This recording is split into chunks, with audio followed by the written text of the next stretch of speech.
Just like when we were explaining hand techniques, we had to show you the proper way to make a fist and how to make a knife hand, so that when you're doing those hand techniques, your weapon or your tool is formed correctly.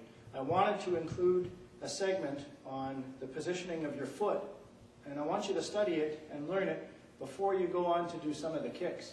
Because if your kick can be executed very well, but if you're not kicking with making contact with the proper part of your foot, you won't get the effect that you're looking for. So I wanted to include a segment that talks about your foot positioning. All right.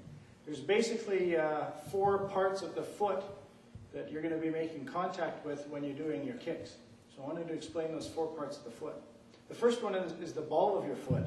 The ball of your foot is this round segment here, just below your toes, where your toes joint up with that segment of your foot. Now, the bottom of your foot is always the hardest part of your foot, because it's got to walk around all day. You're putting all that weight on your foot, right? So the ball of your foot has already been made strong and tough by walking around on it for a while. So the ball of your foot, the way you expose that in your kicking techniques is by pulling your toes back. So you're going to be doing some kicks with the ball of your foot, so you want to make sure that your toes are back. All right? The angle of your foot is also important. For example, if you want your power to go forward, then you're going to want to angle your foot that way. If you want your power to go up, you're going to want to pull that foot back, okay, and have these toes back so that your power is going to go up. All right? So this is quite important. We'll be explaining that a little bit more when we study the front snap kick.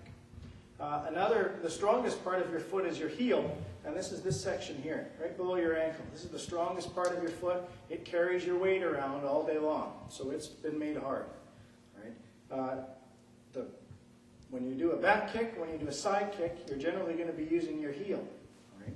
And when you do that, the rest of your foot pulls back. You pull your toes back to help make your foot nice and tight, and you're going to be smashing in with that lower part of your heel. Okay? You're going to do that on a side kick and on a back kick. Right? Another part of your foot that you will sometimes make contact with is the back part of your heel, and that's in more advanced techniques like a hook kick or a reverse hook kick, where you're actually making contact there with the back part of your heel. Another part of your foot that's often used in kicking is the top part of your foot here. All right? If you had to do a street application and use your self-defense skills to protect yourself outside of the gym, you might be wearing shoes.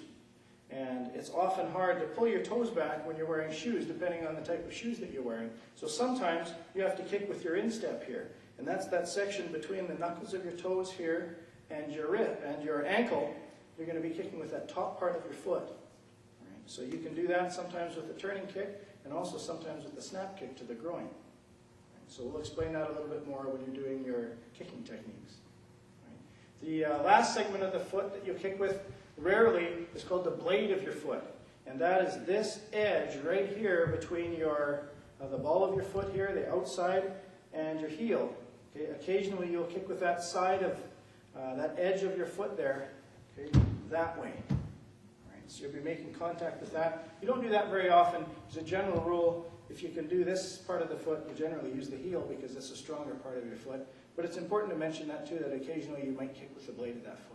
So those are the sections, the parts of your foot that you're going to want to study and learn. You're going to use different parts of your foot depending on the kick, and I'll explain that in each of the kicks. But I wanted you to take a minute and just pay special attention to that weapon attached to the end of your leg.